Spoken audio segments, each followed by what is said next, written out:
Okay, I think we are live. All right. Hola chicos, buenos días, buenas tardes o buenas noches. Depende de cuando ustedes vean el video. Okay, you should definitely fill out your repaso final, your final exam review on your own before watching this video. I'm just going to simply go over the portion that I filled out and posted. You have a version that is without the answers, and there's a version with the answers. This one's with the answers, and I'm just going to go over it briefly to clarify why certain answers are the way they are, and hopefully provide some helpful conceptual information that will be of use to you as you continue studying. Vocabulario. This section is really important. Each of these are worth 2 points. And a couple things to note, okay? Please read all the instructions when you get into the exam, as it says here. Do not include the article, as it is either already provided or not necessary. What is the article? Well, we have definite articles and we have indefinite. So the definite articles are el, la, los, las. The indefinite articles are un, uno, unos, una, unas.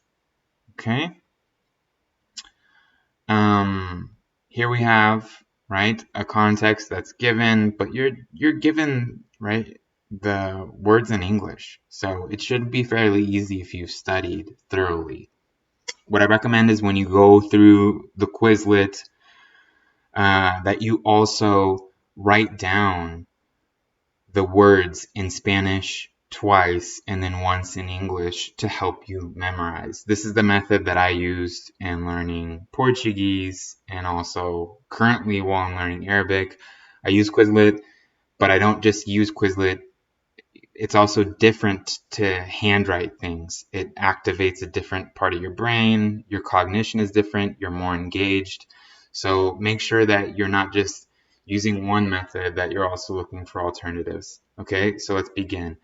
Hola Ramón, ¿tienes las blank para el concierto? Ticket? Okay, ticket is entrada. It's feminine, and the article lets us know that it's feminine and it's plural. Las entradas. Voy a entrar con los artistas. So here we have masculine plural. Artista is a non-gendered word or noun. And in this case, right, so it's either las artistas, los artistas, el artista, o la artista. In this case, we're provided the article los artistas. Do not put los artistas. Some people do this. They don't see that the article is always that it's already included. So be sure to be conscientious of that and read the instructions and be careful about those things. Entonces podemos ir al opening de Jason Bourne. Jason Bourne es una película. Estamos hablando del estreno. Estreno is the noun for opening, right, in Spanish, like a premiere, okay, not just like any sort of opening. Premiere of a movie or a concert or some show. So that's that for that section. Those are direct translations, and in those translations, you have to be aware of the gender and number. And many people gloss over gender and number and just throw in words, okay? Just be sure to think about the gender and number at all times, as that is always a thing in Spanish, okay? It's never not a thing. Here we have a word bank. As it says in the instructions, this will be the same on the exam. Do not repeat any words from the list. Careful, some words need to be changed in gender and or number to fit in the blank. And it might also be the case that not all the words fit in the blanks. Shakira es una cantante colombiana.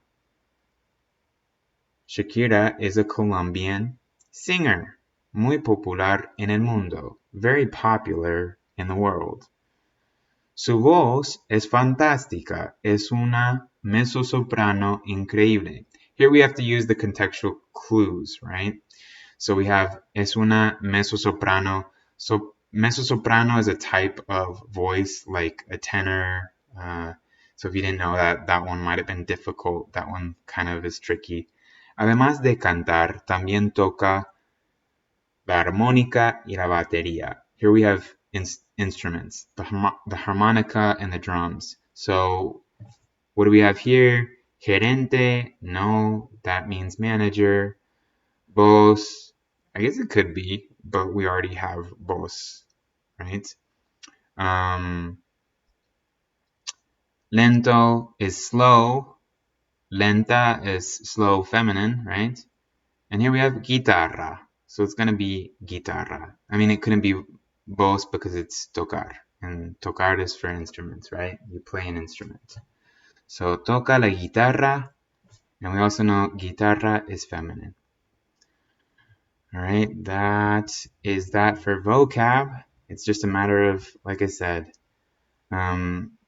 knowing which ones are masculine and feminine and knowing how to spell them. There's a lot to memorize with vocab. But ultimately, vocab is also very practical. If you go abroad and you have vocab that you've memorized from this goofy book, it'll serve you well, okay? Ser o estar. Ser significa to be. Estar también significa to be. Entonces, ¿cuál es la diferencia? We have to know the difference between ser or estar in this case, right? Este semestre yo estoy en Costa Rica. Some of you may have put soy, but here we have to know what the different prepositions mean. En means in, like in English in, right? It can also mean on. This semester, I am in Costa Rica with my friend Gustavo. So we're talking about location. So it has to be estar. Estar is for temporary things, temporal things, things that are subject to change. A location, subject to change potentially. Right? So, este semestre yo estoy en Costa Rica. Why? Ubicación, which means location. Ubicación. Las montañas aquí son increíbles.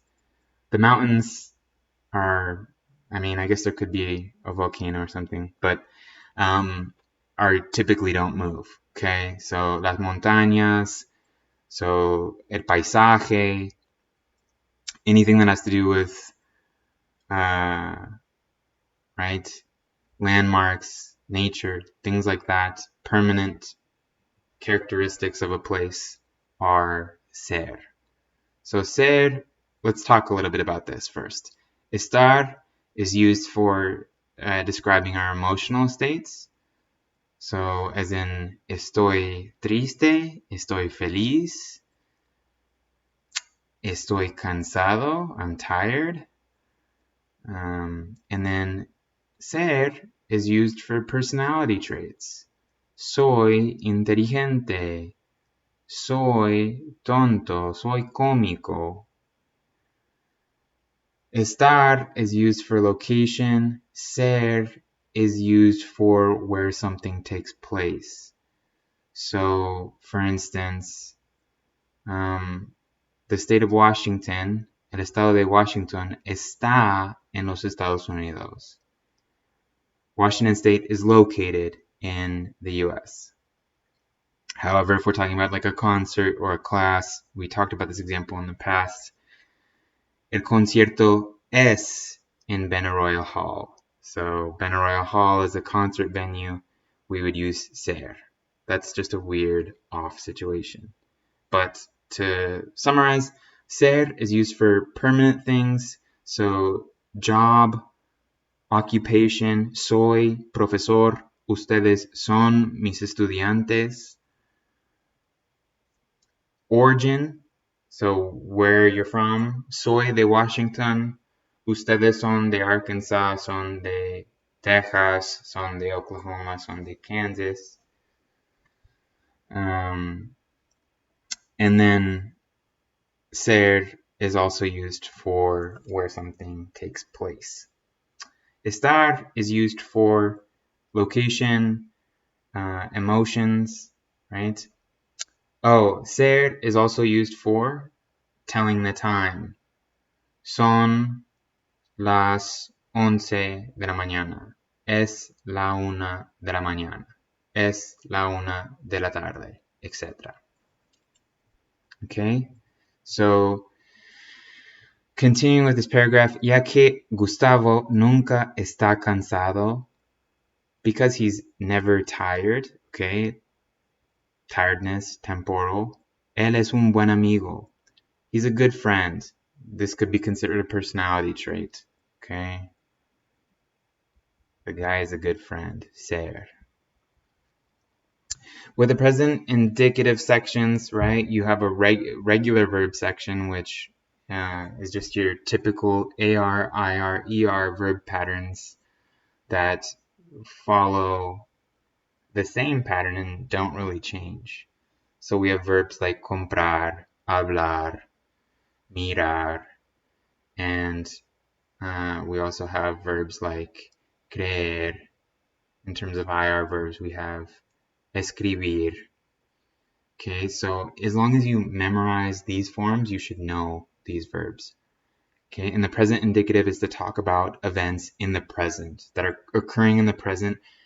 We can reference the future in the present with the ir, a infinitive, but we're talking about the present still. Okay. Hoy mis amigos y yo compramos entradas para el cine. Today, my friends and I purchase tickets to the movies. Comprar, yo compro, tú compras, él, ella compra, nosotros, nosotras compramos. Ellos, ellas compran. Vamos a ver una película cómica a las 9 de la noche. Yo siempre miro películas divertidas con ellos. I always watch fun films with them. Yo miro, tú miras, él, ella mira, ellos, ellas miran, nosotros, nosotras miramos. Son muy simpáticos y creen que el cine es un arte. Mirar is to watch films, right? Creer means to believe. Son muy simpáticos, so they're very kind. Y creen, they believe that cinema is an art form. Okay?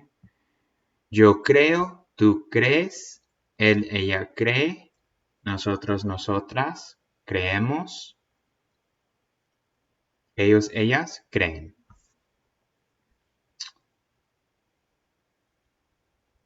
You should go back to your book, right? To the different sections. You have the section, and you can reference your syllabus to know what pages to look at. We have the day where we covered the present indicative regular verbs. You can go look at those verbs and make sure that you know them. You're not going to really receive anything on this exam that's not from your book. So as long as you know these patterns and you've got them down, you should be fine. Irregular verbs. So these are like some changing verbs, and some of them are just plain irregular. So we have este sábado yo quiero ir con mi novia al concierto de un pianista famoso. This Saturday, I want to go with my girlfriend to the concert of a famous pianist. Ella siempre viene conmigo los sábados a ver peleas de UFC. Los domingos, como también pasamos tiempo juntos, hacemos una maratón de películas de ciencia ficción. So she always comes with me Saturdays to watch UFC fights, even though she doesn't like them. On Sundays, which we also spend together, we do a marathon of science fiction movies all night. So here we have querer, yo quiero, tú quieres, él, ella quiere, ellos, ellas quieren, nosotros, nosotras queremos. Venir, yo vengo, tú vienes, él, ella viene, ellos, ellas vienen, nosotros venimos. Hacer, yo hago, tú haces, él, ella hace, nosotros, nosotras hacemos, ellos, ellas hacen. You should be able to call upon those verbs and recognize their conjugations with regard to whatever pronoun you're given. Right? You're provided most of the pronouns in a fairly straightforward manner. Ella, yo, nosotros. Okay, so, and you should also know the regular verbs from the present indicative and their versions in the preterite, because you've been given those. Okay, in a lot of instances. So the present indicative, as I mentioned, we're talking about events that are happening in the present. You don't really need, for the sake of this test, to understand that conceptually, because you're not going to be tested between the two, the present indicative and the preterite. But the preterite is talking about actions in the past, actions that occur one time in the past, okay? Things that come and go. El fin de semana pasado, mi mamá insistió en comprar entradas para un concierto de música clásica. Last weekend, my mother insisted on buying tickets for a classical music concert. Insistir. How is this conjugated? It's an IR verb, so it follows the following pattern. Yo insistí. Tú insististe. Él, ella insistió. Ellos, ellas insistieron. Nosotros, nosotras insistimos.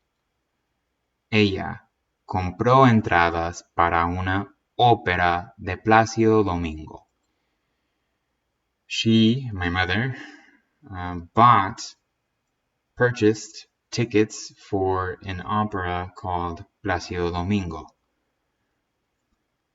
We know what comprar means in the present. In this case, it just means, right? She bought them. Instead of saying she buys them, here we're talking about the preterite, she bought them. Ella compró entradas. Yo compré. Él, ella compró. Ellos, ellas compraron. Nosotros, nosotras compramos. También el domingo todos los cines estrenaron. Here we have another AR pattern verb. El domingo todos los cines. Los cines, all the movie theaters, that's ellos, ellas, right? Estrenaron la nueva película de la serie Star Wars. Entonces nosotros volvimos, we returned to enjoy the actors and the adventures of Star Wars, right? We went again to watch movies.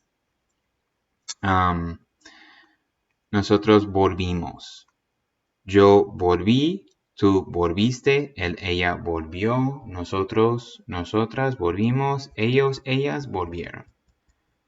Sorry if that was tedious, but I just want to make sure that we go over these things. So just all you need to do with these sections, read the section in the preterite. Okay, preterite, I know that's the past. And then make sure you look at examples of all these regular verbs in the present indicative, right? And know their patterns in the present indicative, and then know to distinguish between their patterns in the preterite. Don't get confused studying one pattern too much and one verb tense too much, and then forget about the others, okay?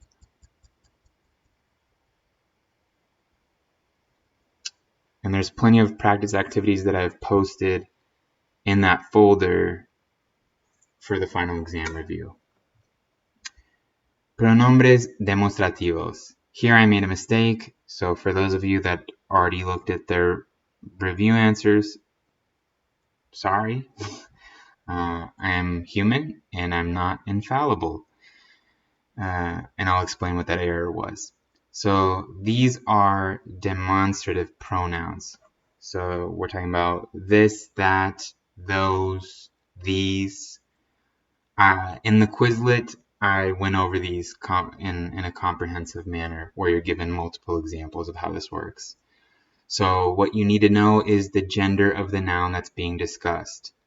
What is the that in this case? The that is the apartment. The apartment is masculine. Ese apartamento.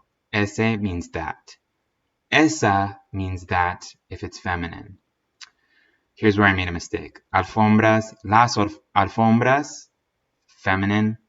Esas alfombras. I had put esos. Okay, shame on me. Y prefiero aquel edificio. Edificio means building, it's masculine, right? We can fall upon those rules that for the most part won't steer us wrong, where if something ends in an O, it's masculine. If something ends in an A, it's feminine. Use that to sort of guide you in this case. If there's a word that you don't know, you can sort of guess that it might be masculine. Like in this case, if you didn't know what edificio meant, you could guess that it's masculine by looking and seeing that it ends in an O. Okay? Aquel edificio. That one way over there. That edificio, ese edificio. But this one, that one over there, aquel.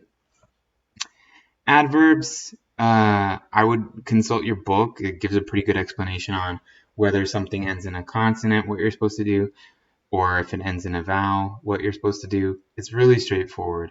So all you're given paciente, which means patient, and then you're asked to turn it into an adverb, patiently. So paciente, pacientemente. Tranquilo, tranquilamente. These are the ones, if it ends in an O, right, it changes to A. Just look at your book on adverbs and it should be fairly straightforward. Divino, divinamente. Interesante, interesantemente. If it ends in an E, you simply tack on mente. If it ends in an O, you cross it out, A, and then mente. Okay, direct object pronouns. So we need to know what these are. I have indicated what they are in the Quizlet as well. The direct object is the object, and it could be a person, place, or thing, that receives directly the action of the verb. So it can be me, te, los, las, lo, la. Okay, so here we have Carla escucha la música. Carla listens to what?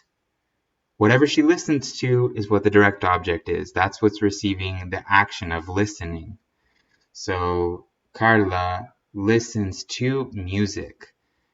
Music in Spanish is feminine, la música. You're already given this. So all you need to do is the direct object pronoun goes in front of the verb, right? So we take off music, we just take la. Carla la escucha. She listens to it. What is she listening to? She's listening to the music. But it in Spanish, right, is either masculine or feminine. Víctor busca las entradas. Víctor looks for, whatever he's looking for is what our direct object is. He's looking for the tickets. This is plural and it's feminine. Víctor las busca. Okay, the direct object goes, if we're shorting it to its pronoun form, the pronoun goes in front of the verb. Víctor las busca. Pascual toca el piano. Pascual lo toca. El piano es masculino. Saber y conocer. I gave you an explanation in an email that I sent out, and I may have posted a set of slides to Blackboard, but the email explanation is very thorough. So saber is used to denote knowledge of facts, information, directions, knowledge of a skill. So if you can play an instrument, that is saber. Okay. Yo sé tocar la guitarra. Él sabe tocar el clarinete. Saber is also directions, right? Or information. ¿Sabes cómo llegar a la Universidad de Arkansas? Do you know how to get to the University of Arkansas? That is saber. ¿Sabes español? Do you know Spanish? Conocer is familiarity with something. So this has to do with people.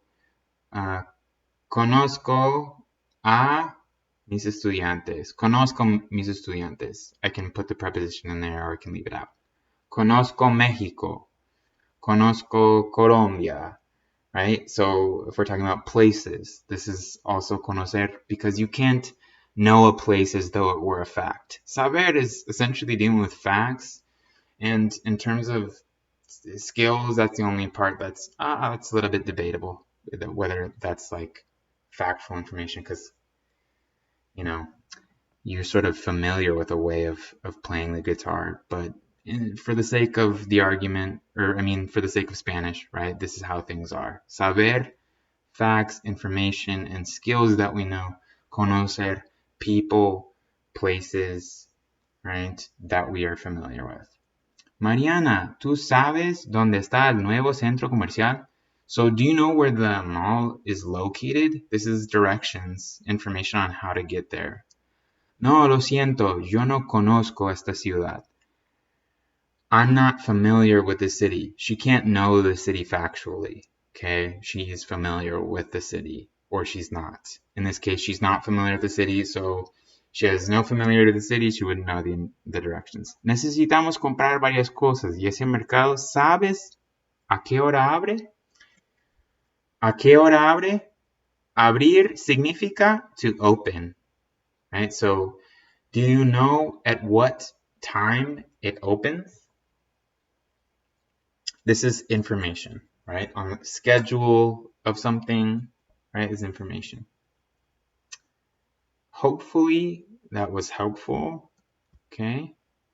Let me briefly, how long have we been recording for? Quite some time.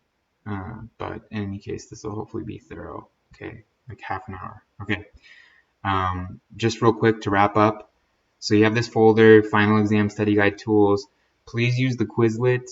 I know some of you create your own Quizlet sets, but in this one, I also include conjugations, some conjugation examples for verbs that you've been given in your vocabulary, and I also include the adverbs and other grammar concepts. And then these activities are really helpful after you've studied, right, the conjugation forms to see if you've actually gotten them down. So I've included the preterite, I've included the present indicative, and if you're able to fill these out without, any issues. So this website, it looks a little dated, but I promise the activities are quite good. So preterite rules, here it gives you, right? This tells you how the verbs are conjugated with respect to their patterns. These are the patterns for the AR, IR verbs. It goes over more patterns than we've covered in the book, so don't get bogged down by that. But these activities are really helpful. So let me give you an example of the first one. Prefirió. This is a stem changing preterite verb, so it's a little bit different than what you're used to. This is also a regular preterite. Tú y yo quisimos. So these are irregular preterites, but there's others that you should have covered, right? Like pagar. And then if you click correct, it gives you the correct answer. right? And indicates which ones you got wrong by putting stars next to it. So these ones are right. If a given activity has a bunch of ones that you don't know, then you can always go to a different one. This second activity with the preterite actually gives you verb conjugations in the present indicative, which I think is helpful, and then it asks you to conjugate them into the preterite so that you're distinguishing between the two. So yo empiezo, and the preterite would be yo empecé. Okay, and if I click correct, I can see, okay, did I get it right? Yes, I did. Okay, so do those activities. You don't have to do them all, but do as many as you find, helpful. There's a ser and a estar activity, right? This story, so it provides you with a context, and then you have to indicate whether it's ser or estar. Remember on the exam review, there was that preposition that was en. Here we have de. So we know this means Diego is from, right? This could be of or it could be from. Diego es de Madrid. Okay, and it tells you, gives you feedback. Bien, ser, más de, describe el lugar de origen, origin. Okay, so please take advantage of those tools. I'm sorry if this video was long and drawn out and tedious and boring, but it was hopefully thorough and hopefully you find it helpful. I'm a bit monotonous in terms of monotone, that's what I mean to say. So I know that it's not the most enthralling material, but you can always, if you're getting stuck with a concept, please don't just sit and brood and feel frustrated. Please email me. I'd much rather you email me about conceptual information on helping getting things down than having you email me the night after a test and be like, I don't understand why I missed this and that. I prefer that you be preemptive, proactive, reach out to me. If you're having issues, if this is something that I've let you all know via email a while back, but you can always, and in class, right? When we had class, I'm all about the saying, closed mouths don't get fed. If you do not reach out to me and say that you need help, I don't know what you don't know. I don't know where you're at with things. So please reach out to me. Contact me via email. We can meet via Zoom or Skype, okay? I have purposefully left this class sort of open and not scheduled Blackboard Collaborate because I know some folks are essential workers, some folks have had to travel. There's a lot going on, but I also don't want you to feel abandoned. I've been available to the folks who have reached out to me via email, and I continue to be even, as we hit the end here. So if you're feeling like you're struggling through the material as we, go through our last couple days before the exam, please reach out, send me your questions, ask to meet, and I will be available. Okay? Les deseo mucha buena suerte con todo, mucho éxito en todos sus exámenes finales y que se cuiden mucho.